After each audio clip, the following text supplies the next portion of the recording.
Hey, how are you? Fantasy baseball time, and this is what I'm talking about, ESPN. I got a league. I want to invite you to it. I want you to message me on YouTube.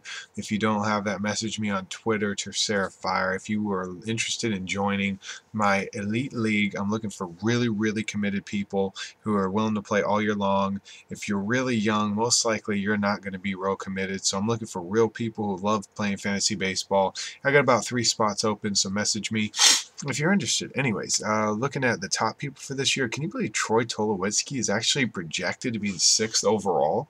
That is freaking amazing. I'm taking a look at all the top people. They're projecting Miguel Cabrera and Pujols to be the number 1 and 2 batters of the year, including our Boston man, Adrian Gonzalez. So Michael Bourne leading the league in steals, Ryan Braun leading the league in RBIs, Adrian Gonzalez, Pujols fielder. Some of the top people, Joey Votto is also looking big. They're actually projecting Batista to be big also, but I'm not too sure. I think he's actually going to have a bust year. I think they'll find out he's been taking some drugs. No, I'm kidding.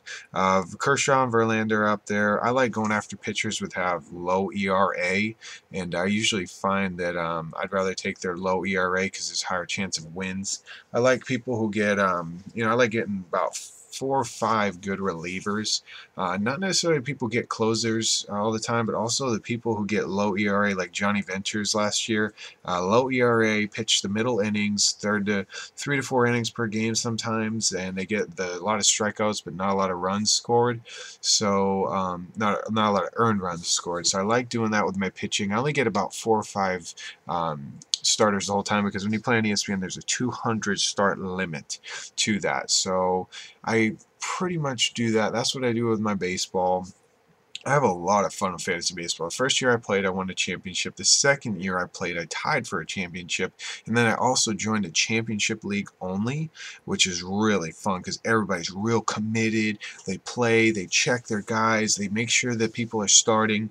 Because some days you may have a day where the people aren't starting, and which is kind of crazy because if they're not starting, you don't earn any points, which will go against. I actually play the rotisserie way of doing things. Verlander, Holiday, Kershaw, Lee, and Hernandez. I actually picked Felix Hernandez to be my favorite pitcher this year. The only problem is he is going to be a little bit low in the win department, but I'm just adding people to a mock draft I did right here. I had a lot of fun with this mock draft. I believe I picked Jacoby Ellsbury because he's projected to have pretty decent home runs, stolen bases, and an average this year, which is really important. But you definitely, I don't know what your way of doing things, but I like going after position players.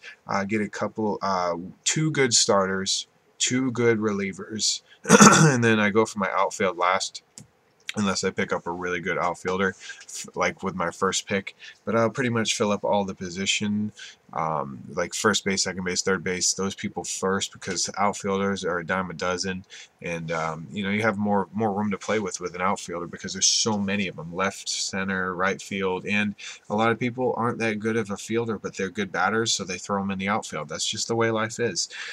So that's what I tend to find is there's always couple of people that are just like, the people that you would never expect to do good that year all of a sudden start jumping on the scene, and you never know when you release somebody. But here's Jacoby right here.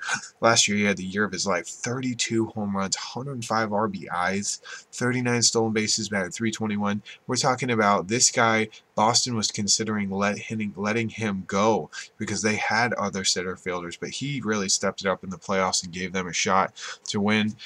So I really like him a lot. Him and Pedroia lead off the order for Boston, but it's hard to do fantasy baseball because if you've played for multiple years, you tend to draft people who did well for you in the previous years, but that's not always going to help you. So you really have to stay unbiased. You really have to take a look at what's projected and just work with what's projected. There's no way in the world you're going to know if somebody just figures it out. There's no way. But at the end of my mock draft here, I did really good, man. My God, Adrian Beltre, I think, will have a great year. See, Peralta and Neil Walker, I got both of them last year. As you can see, I got Verlander, Kimbrel, Tommy Hanson, Ubaldo Jimenez, Anibal Sanchez. I like him too because he gets a lot of Ks. And, Daniel Bard right there, and Marmorall. Those guys are really good relievers who are going to be playing almost every game, so it's really cool. You want to fill up. I don't really like getting tons of pitchers because you just don't like that. But as you can see, that's my first 25 picks in order. David Robertson at the end is the New York Yankees guy who is a good reliever that doesn't get a lot of saves, but gets a lot of middle innings. But as you can see, JJ Center, I am the B-Town Fire Throwers, and we have about 6 teams in there. So I'm looking for 4 people. So just come on out, give me a message, let me know what's going on, and I will message you back, get you to join. I'm going to be drafting tonight at 10 p.m., I believe, if I don't go out on a date with my wife. If not, I'll do it tomorrow. But the draft is today or tomorrow. Peace.